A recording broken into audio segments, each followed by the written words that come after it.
Hey, who are you? My name is not important, but my message is. My name is, though, Phillip Meshekey. It means turtle. Uh, I am from the Anishinaabe Nation in northern Michigan, Little Traverse Bay, Wakanakasingodawa Turtle Clan.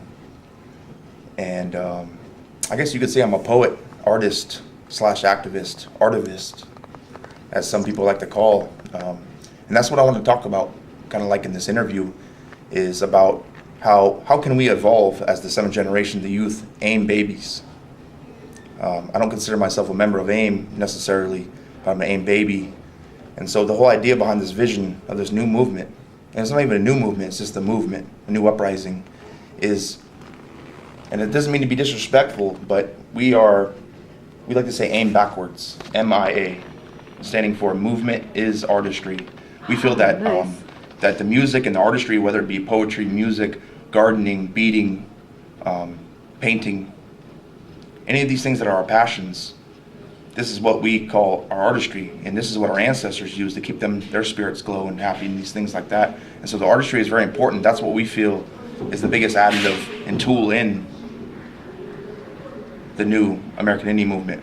We don't want to say second American Indian movement because it's not the second. We're just trying to evolve it. So we're not trying to do anything other than evolve. And so if we're the next generation, we're the AIM babies that came from all these things, Alcatraz and Wounded Knee, Trail of Broken Treaties, DQU, then the evolution is music. We think that that's the best way we can go to communities and leave them with smiles on their faces and their spirits a little warmer.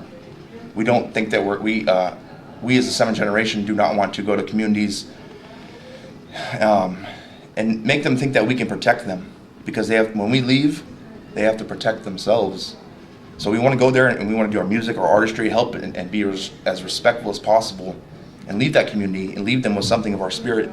And our artistry, like I said, is something that feeds us toward the activism. We don't want to do the activism so much anymore because we call it cooperation to the corporations.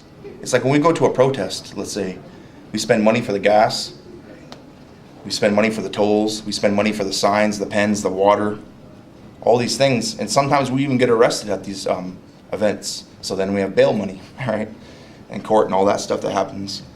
And so what we like to say is our activism is going to be by way of music and artistry, kind of like the John Trudells and Floyd Red Crow Westermans, the West Studies, the different people who used our artistry as their activism. And so with that, we are aimed backwards. As a seventh generation, we're a little different from our clothes, the way we act, to the way we look at things. And so with that, I think it's really important that we represent our backwardsness. And so, like I said, missing in action. Movement is artistry. It's the evolution of the American Indian movement. And also going on, just in general, another big issue that we really think about a lot and we put a lot of energy into would be our alliance with our Southern brothers and sisters, the prophecy of the eagle and the condor, and even before that, the connection to our Southern brothers and like say the movements in East LA, in the Southern California region, but any Mexica movement, any nations from the South, because Mexico is actually eagle people, and so for us to be a strong eagle nation to meet up with the condors in Central and South America, then we have to be strong. In America, we're only 3 million. They say 3 million left people that have roll numbers, which I don't think is very important, because being native is a way of life.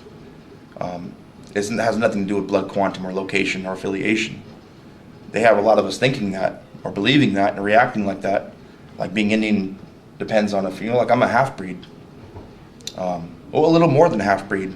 My father was full Wakanakasingodawa and Ojibwe, and my mother, she was Cherokee, all right? And so I'm a little more than half. I can't necessarily prove that part, but I guess what I'm getting at, not to joke around, there's a very serious prophecy with that. The Cherokee people, there's a prophecy that they would mix with a lot of our white brothers and sisters, and they would end up in this time, they would be everywhere. Everywhere you turn, there'd be a Cherokee person, whether they had blonde hair or blue eyes or not. And so we really want to respect that. We all joke around a lot that every white person we meet is Cherokee, but a lot of them are.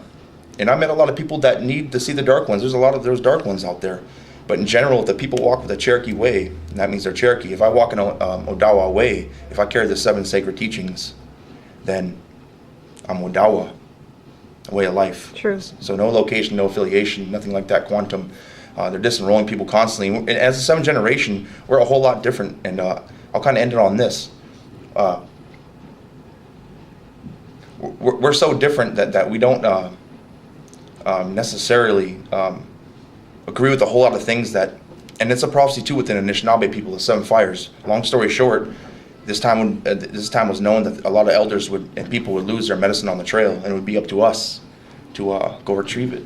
Mm-hmm. And they didn't. They dropped it, and they don't know where they dropped it. They know the direction, so the elders is not.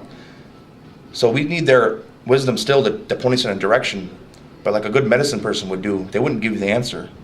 They'd have you create it. They'd have you use your imagination and problem solve yourself. Right. So therefore you get to learn it. It's not just knowledge being passed down and memorized, it's wisdom being applied.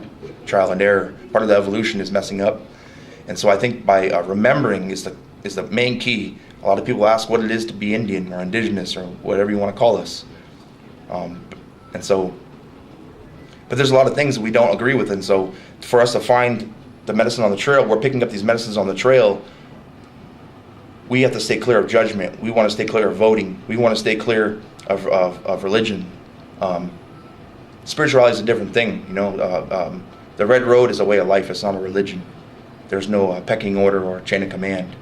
We're all free to think for ourselves, and I think it's very important. I think that the media and society in general has helped to defocus us and confuse us of what it means to be Indian.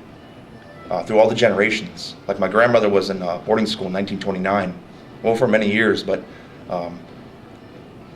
when she spoke the language and when she did these Odawa things, human being things, they would take a razor blade to her tongue. Of course, the molestations and the beatings and all that. And so that gives me I feel I need no permission for what we're doing and what I'm doing, what I say. My grandmother's on my side always. She travels with me, and she's kind of my boss, pulling my ear where I need to go. And so it's really important, and I really appreciate any movements or any photographers or any media out there that wants to listen to us, because it's really hard to, because people don't want to listen to us a lot, because like, who are you? But we have a very strong message. I travel with a lot of DQU occupiers, not students, but occupiers, because the place is still under siege. And I'll let you look into that yourself. You can go on MySpace or Facebook. You can go on to, so you can find Help Save DQ University on MySpace, or you can even look up United Native Americans or the American Indian Movement on MySpace, and find out about that. We need a lot of prayers. A lot of prayers, and that's the most important thing. I think our imagination is where it's all at. Our imagination kind of complements how our intelligence works in the universe. And everything in the universe is vibration, so everything we put out there, negative or positive, I don't know about good or bad, because there just is. But everything we put out there, it vibrates off everything. So when we pray, we think, we speak, we act, it bounces off the planets, off the light, off the wall, it bounces off everything. And so the last thing I will say, depending on where you come from, my people say the 4th sun going into the 5th. Some say the 5th going into the 6th, and that's not so important. We have a Story Nation who gives us our perception of where we're at, and due to that. But we're nearing this 5th sun, and you know, as Native people seeking our traditional side and our identity, still trying to hold on to it, we don't think there's no man up there under the beard, and that's just our perception. We don't think anyone's wrong for what they do, but we know. Say maybe for 100,000 years, call me crazy, but for 100,000 years we've been Earth people. The Earth was kind of like our creator.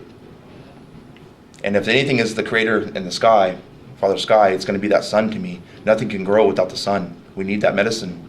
Betasiga, light shines through. And so with that, the light beams impregnate the womb that is Mother Earth. Father Sky, Mother Earth, and we are all children of Earth. Thank you.